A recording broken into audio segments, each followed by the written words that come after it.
गुरुर्ब्रह्मा गुरुर्विष्णु गुरुर्देवो महेश्वरः। बोला जाता है गुरु को ब्रह्मा के समान, गुरु को विष्णु को समान, गुरु को शंकर के समान माना जाता है। और जिस गुरु से आपको ज्ञान प्राप्त हो वो गुरु तो आपके लिए भगवान से भी बढ़कर के है। यह धरती तल पर हर आदमी भगवान के दर्शन का ललायित है ना। हर आदमी ईश्वर दर्शन के लिए ललायित है। हर आदमी परमात्मा को पाने के लिए ललायित है। लेकिन वह परमात्मा तक कौन पहुंचाता है? गुरु ही पहुंचाते हैं। सही बात है। इसलिए गुरु को पूजा करना चाहिए। आज हमारे यहाँ एक पर्व आता है, गुरु पूजा आता है ना। और गुरु पूजा में हर भक्त को अपने दरवाजे पर गुरु को बुला लेना चाहिए और सत्संग करना चाहिए गुरु पूजा के दिन। और गुरु को धोती देना चाहिए, कुछ कपड़े देना चाहिए और अपने गुरु को बढ़िया से नए कपड़ा पहना करके उनकी पूजा आरती उतारना चाहिए और उनसे सुंदर सुंदर ज्ञान की बातें सुनना चाहिए। ये गुरु पूजा है। जिस गुरु के प्रति आपको श्रद्धा है, आस्था है, वो गुरु चरित्रवान है, वह गुरु नैतिकवान है, वह गुरु ज्ञानवान है, वह गुरु आत्मदर्शी है, वह गुरु तत्वदर्शी है। वो गुरु आपके जीवन को कल्याण करते हैं, आपके जीवन को आनंदित करते हैं, आपके जीवन को मुक्त करते हैं, आपके जीवन को पवित्र करते हैं। क्या कोई आदमी गंदा पानी से स्नान करना चाहता है? पानी गंदा हो आपको स्नान करने के लिए दिया जाए, स्नान कीजिएगा। पानी गंदा है आपको पीने के लिए दिया जाए, पीजिएगा। पानी गंदा है आपको भोजन बनाने के लिए दिया जाए, आप पसंद करेंगे? नहीं। गंदा पानी आपको पसंद नहीं है। उसी प्रकार से जनाब आपके जीवन में जो भी गंदगी है वो गुरु के चरणों में चढ़ा दीजिए। यदि आप खैनी खाते हैं, यह भी गंदगी है ना, खैनी चढ़ा दीजिए गुरु जी के चरणों में। यदि आप जर्दा खाते हैं तो गुरु के चरणों में जर्दा को चढ़ा दीजिए। यदि आप पुड़िया खाते हैं, आज देखिए हमारे युवक लोग ज्यादा पुड़िया खाते हैं और वो पुड़िया जो है उसका मृत्यु का कारण हो जाता है। बहुत बहुत युवक 20 वर्ष में, 16 वर्ष में, 22 वर्ष में मर गए, श्मशान घाट में सड़ गए। वह गुटखा पुड़िया खाया और उसका किडनी फेल हो गया, उसके आंत में घाव हो गया, पाचन क्रिया फेल हो गया और वो मर गया। 5 लाख, 10 लाख, 20 लाख टका भी गार्जियन लगा देते हैं जमीन बेच करके, लेकिन फिर भी नहीं बच पाता है, वो डेथ कर जाता है। यानी मनुष्य जहर खाता है। आश्चर्य होगा आपको। अरे ये गुटखा पुड़िया क्या है? जहर है। खैनी क्या है? जर्दा क्या है? ये जहर है। दारू शराब क्या है? यह जहर है। इसलिए जहर का त्याग करें, आप अपने जीवन में अमृत को धारण करें। गुरुवर कबीर कहते हैं, गए बसंत ग्रीष्म ऋतु आई, बहुरी न परिवर्तन आवे। कहे कबीर स्वामी सुख सागर, राम मगन बरसो पावे। सुख सागर कहाँ है? धरती पर प्रत्येक आदमी सुख के लिए ललायित है। सोचते हैं कि 2 कट्ठा जमीन यदि रोड साइड में लेते और मकान बना लेते तो सुख हो जाता है। सही बात है, वो भी पूरा हो गया। देखिए मनुष्य को तृष्णा कैसे नचाता है। धर्मस्वरूप बाबा कहते हैं, तृष्णे तुमने नचाया नचाया नचाया, तुमने बहुत नचाया। तृष्णा मनुष्य को नचा रहा है, जैसे भर रात नटवा नाचता है, उसी तरह से ये मनुष्य 24 घंटा तृष्णा के वशीभूत होकर के नाच रहा है। तृष्णा का मतलब कुछ और। आपने सोचा कि रोड साइड में जमीन लेते और मकान बन जाता, वो भी पूरा हो गया। अब आपका मन क्या कह रहा है, चलो भाई यहां तो सुख मिला, लेकिन मन संतुष्ट नहीं हुआ। अब चलो बनमनखी में जमीन लेंगे, रोड साइड में मकान बना लेंगे, दुकान खोल देंगे, तब ज्यादा सुख मिलेगा। देखिए आपको मन कहां भटकाता है। बनमनखी में आपने जमीन लिया और दुकान खोल दिया, वहां भी थोड़ा सा सुख मिला, लेकिन मन संतुष्ट नहीं हुआ। सांसारिक भोग से मन कभी संतुष्ट नहीं होता है। संसार की कितनों भी भोग को भोगा जाए, संतुष्टि नहीं मिलेंगे, क्योंकि यदि संतुष्टि मिलता मन की भोग से तो बुद्ध को संतुष्टि मिल जाता। भगवान बुद्ध को बहुत बड़ा संपत्ति था, राजा भर्तृहरि को बहुत संपत्ति था, राजा भोज को बहुत संपत्ति था, राजा हरिश्चंद्र को बहुत संपत्ति था, लेकिन क्षण में त्याग कर दिए। संपत्ति में लात मार करके वन में चले गए और समाधि लगा लिए, तब उसके जीवन में पूर्णता आई, तब उसका जीवन का कल्याण हुआ, तब उसके जीवन का निवैर हुआ।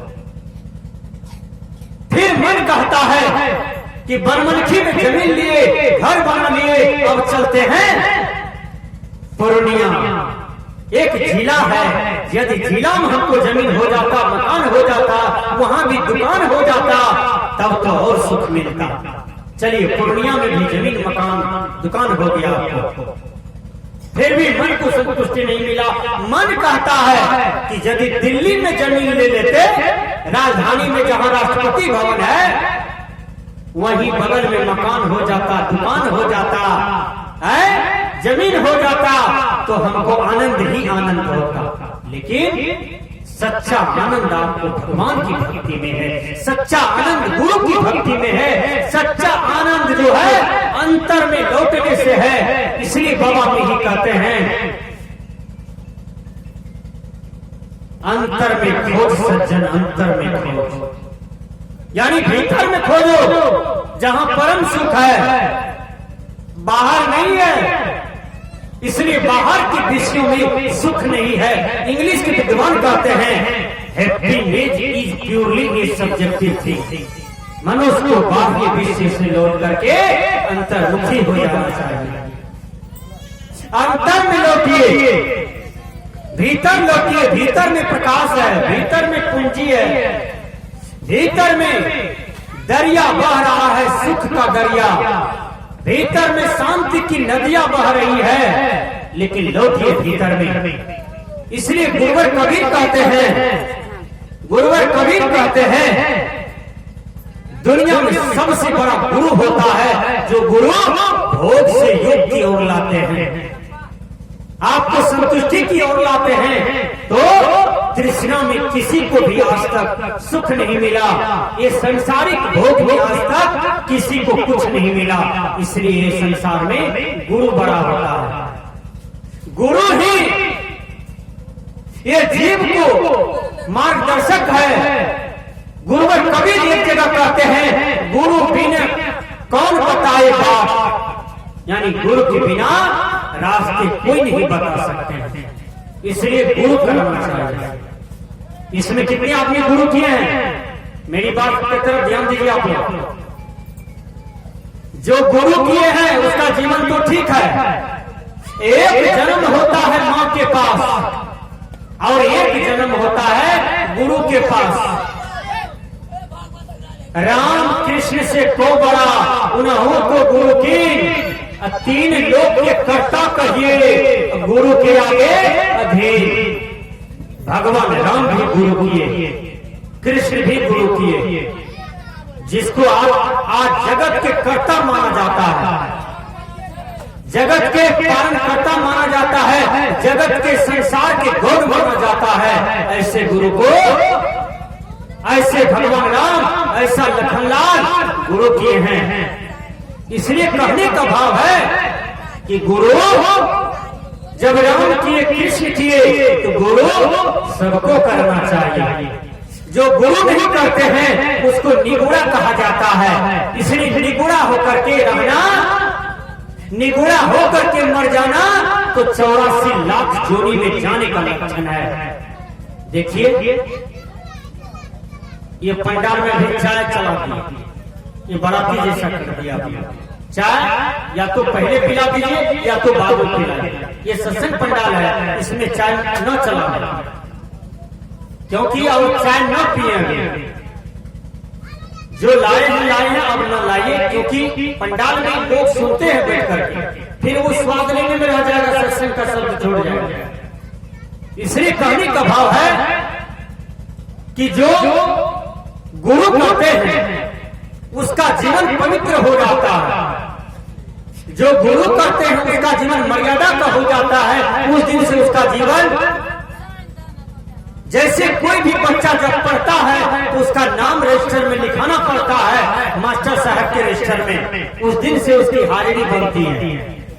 और वो 1 क्लास पास करता है, धीरे धीरे 10 क्लास पास करता है, फिर वो इंटर, BA, MA, PG करता है, और एक दिन वही डिग्री से वो डॉक्टर बन जाता है, एक दिन मास्टर बनता है, एक दिन DM, SP, कलेक्टर बन जाता है वही डिग्री से। लेकिन नाम लिखाना पड़ता है, मास्टर साहब के लिखाना पड़ता है। उसी प्रकार गुरु से जब आप दीक्षा लेते हैं, भजन भेद लेते हैं, माला कंठी लेते हैं, मंत्र लेते हैं, उस दिन से आपका गिनती हो जाता है, उस दिन से आपका मूल्य बढ़ जाता है। इसलिए निगुड़ा न रहे। आप लोगों ने नारद का नाम सुना है, नारद का नाम सुने हैं? नारद जी ज्ञानी थे लेकिन गुरु नहीं किए थे। नारद जी को 84 लाख जोनी में भटकना पड़ा। नारद जी जहां बैठते थे 1.25 हाथ मिट्टी खोद करके फेंका जाता था, और नारद जी को पता चला कि हम जहां बैठते हैं वहां से मिट्टी खोद करके फेंक दिया जाता है। नारद जी भगवान विष्णु के पास जाते हैं और कहते हैं, भगवान आप पर यह केस है, हम इतने बड़े ज्ञानी हैं, इतने बड़े जानकार हैं, हम जहां बैठते हैं वहां से लोग मिट्टी खोद करके फेंकते हैं और गंगा जल से शुद्ध करते हैं। भगवान विष्णु मुस्कुराने लगते हैं कि नारद तुम ज्ञानी हो, तुम जानकार हो, लेकिन तुम गुरु नहीं किए हो, इसलिए तुमको अपवित्र समझा जाता है। तुम गुरु कर लो। कहा कहां गुरु करें? कहा आज रात्रि सो जाना और 3 बजे सुबह जग करके चलना, जो रास्ते में मिलेगा उसी से गला में कंठी पहनवा लेना। एक मछुआ मिला जो सुबह सुबह जाल लाने के लिए जाता है। मछुआ मिला तो मछुआ को कहा आप यही जाल हमारा गला में पहना दीजिए। मछुए गुरु हो गया। देखिए, जब भगवान विष्णु के पास गए, कहा गुरु किया? कहा जी गुरु तो किए। कहा लेकिन गुरु मिला तो मछुआरा मिला। आज बहुत से आदमी जो जातिवाद में चलते हैं वो कहते हैं कि हम ब्राह्मण हैं तो ब्राह्मण जात के गुरु करेंगे। आपको कल्याण नहीं होगा क्योंकि आपके अंदर में जातिवाद है। आप कहते हैं कि मैं क्षत्रिय हूं तो गुरु भी क्षत्रिय होना चाहिए, क्योंकि मैं जिस जात का हूं वही मेरा गुरु होना चाहिए। आपको मोक्ष नहीं होगी, आपको मुक्ति नहीं मिलेगा, क्योंकि आपके अंदर में जातिवाद है। यदि आप वैश्य हैं तो आप कहते हैं हमको वैश्य वाला गुरु चाहिए, तब हम दीक्षा भजन भेद लेंगे। आपको मुक्ति नहीं मिलेगी, आप तो जातिवादी कर रहे हैं।